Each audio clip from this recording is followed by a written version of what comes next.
Ich würde sagen, wir schrauben das mal provisorisch zusammen. Ich glaube das. Und gucken, was wir da fürs nächste Mal machen müssen. Klar, Modelle kaufen.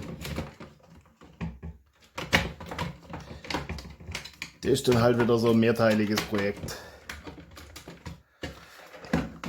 Aber die Anleitung war ja auch sehr duftig. Also. Krust.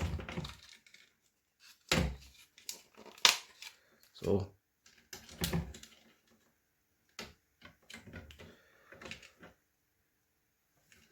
Und die Kabelführung, das wird auch noch recht spannend.